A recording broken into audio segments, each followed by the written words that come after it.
Dando continuidade aqui, o próximo item que a gente vai falar é o Pooling Details.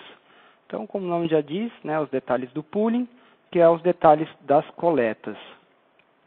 A gente começando aqui pela parte do Pooling Details, né, a gente já tem o IP de pooling do equipamento, ou seja, já falei até no início, se o equipamento tiver mais do que um IP, mais do que uma interface de gerência, ou mais do que um IP de acesso de dados, a gente sabe por qual que ele está chegando, por qual que ele está monitorando. Não é porque um parou que automaticamente ele vai pegar o próximo e sair monitorando. Ele está gerenciando por esse, ele está coletando estatísticas por esse, que foi quando você adicionou durante a inclusão do Node, seja de forma individual, seja na forma do Discover. O Pooling Engine, né, o Engine é justamente o servidor de coleta. Quando a gente só tem um servidor de coleta, a gente vai ter um Pooling Engine que é o Core, que ele também tem as 3 funções, a gente vai falar um pouco mais para frente, mas adiantando um pouco.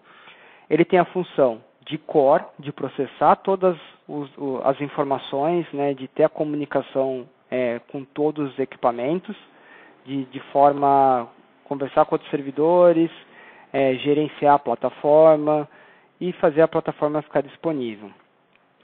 E aí, além desse processamento dos dados, né, de concentração de alertas, e-mails, relatórios e tudo mais, também tem o Additional Pooling Engine, que é um pooling adicional. Então, quando o Core tem uma certa capacidade, que a gente vai falar depois de capacidades, ele já estiver no limite, você começa a adicionar de forma horizontal servidores de coletas de poolings adicionais para ir fazendo as coletas sem ter o gargalo, sem perder métrica, né, por falta de recurso. Mas a gente fala um pouco mais para frente.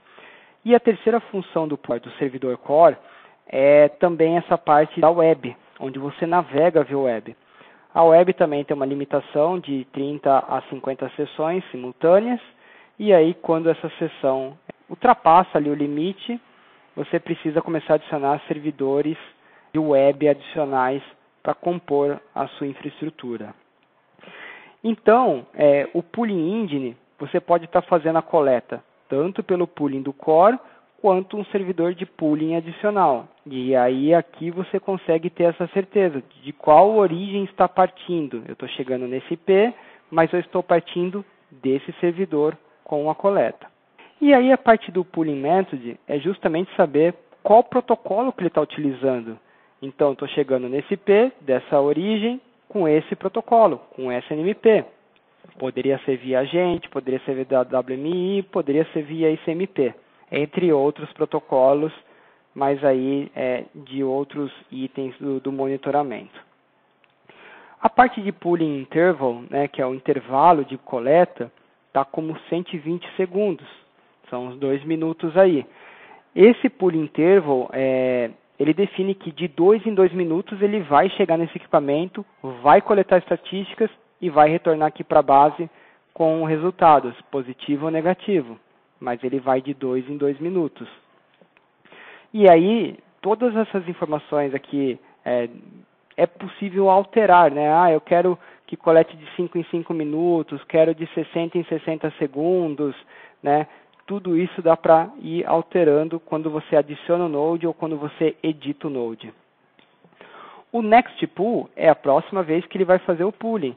Então, de acordo com o horário da plataforma, aqui está como 00:42, ele vai fazer a próxima coleta. E aqui, né, o Statistics Collection é a cada 10 minutos.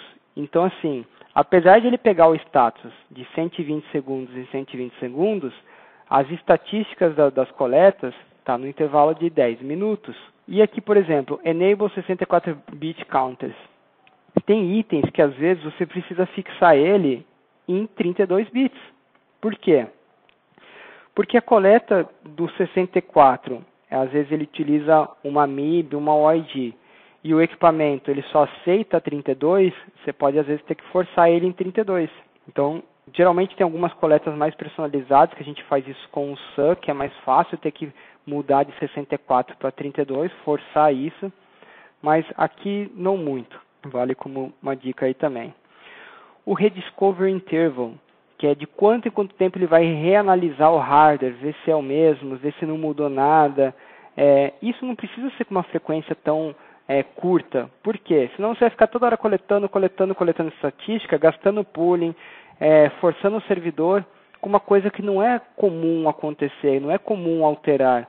Às vezes demora um pouco mais, né? E é raro às vezes mudar o hardware.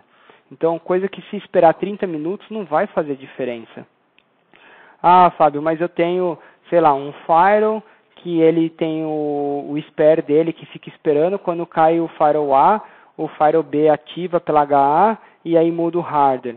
Então, em casos que você tenha conhecimento de que precisa fazer isso de uma forma mais ágil, você pode diminuir esse intervalo de rediscover e aí sim deixar mais agressivo, porque aí sim vai fazer mais sentido você analisar a parte de hardware.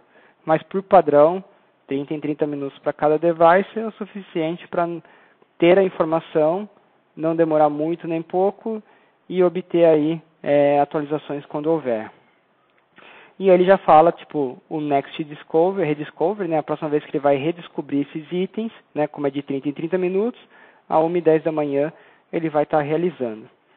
E o Last Database Update é a última vez que ele fez a coleta, em que ele atualizou a base. Até para você saber, poxa, esse equipamento está ou não está sendo coletado, está ou não está atualizando a minha base?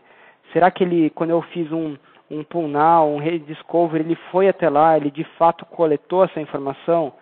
Aí aqui a gente consegue ter uma ideia do horário que está no momento e o horário que ele fez a última coleta, né, a última vez que ele atualizou a base. E aí você vai ter essa resposta, tá bom? Então é isso, pessoal. Por enquanto aqui em Pooling Details, ficamos por aqui.